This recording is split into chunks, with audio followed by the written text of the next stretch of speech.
Imagine waking up one morning and finding that the money in your pocket, the same money that once bought you bread, can't even buy a single matchstick anymore.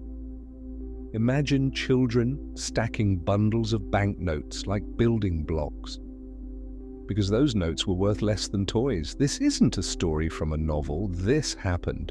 This is the true story of Germany in the 1920s, when money became worthless overnight. Welcome to History of Wealth, the channel where we uncover the untold stories of money, trade, and power that shaped our world. If you're fascinated by how wealth built, when destroyed, empires, make sure to subscribe and stay till the end, because today you'll witness one of the most shocking financial collapses in history, the Weimar Hyperinflation.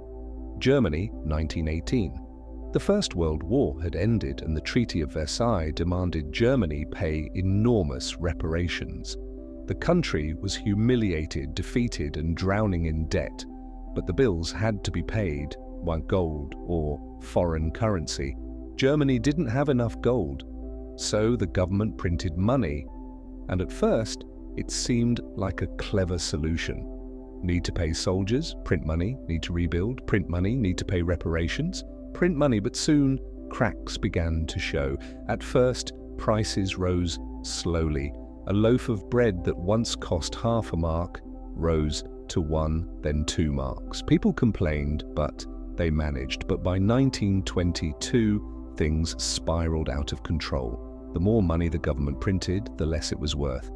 And the less it was worth, the more they had to print. It became a vicious cycle. By 1923, inflation turned into hyperinflation. Prices didn't just rise weekly, they doubled every few days. People rushed to spend their salaries the moment they got them, because waiting even a day meant their money lost value. Imagine this. A loaf of bread that cost 250 marks in January 1923 cost 200 billion marks by November. Workers carried wages home in wheelbarrows, piles of cash larger than their actual salaries. Children used banknotes as wallpaper or burned them for warmth because it was cheaper than buying firewood. One story tells of a man who left his wheelbarrow of money outside a store. When he returned, the money was scattered on the ground. The thieves had stolen the wheelbarrow, and left the cash behind. Behind every number was a human life. Families who had saved for decades saw their entire savings vanish.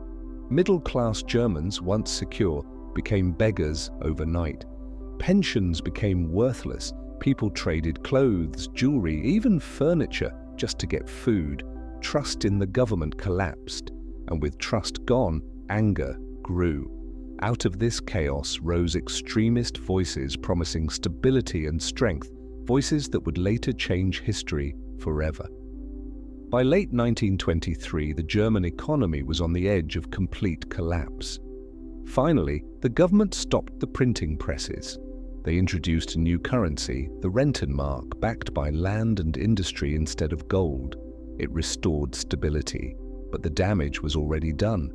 The scars of hyperinflation lived on in the German people, and those scars played a huge role in shaping the political climate of the 1930s. So what's the lesson from Weimar Germany? Money is not just paper, it's trust. When trust is broken, even mountains of banknotes mean nothing. History shows us that wealth is fragile, and when it collapses, civilizations change forever. If you found this story powerful, don't forget to like, share, and subscribe to History of Wealth, because in our next video, we'll uncover another shocking tale. The gold of the Mali Empire, Africa's forgotten fortune. Stay curious, and remember, history of money is the history of power.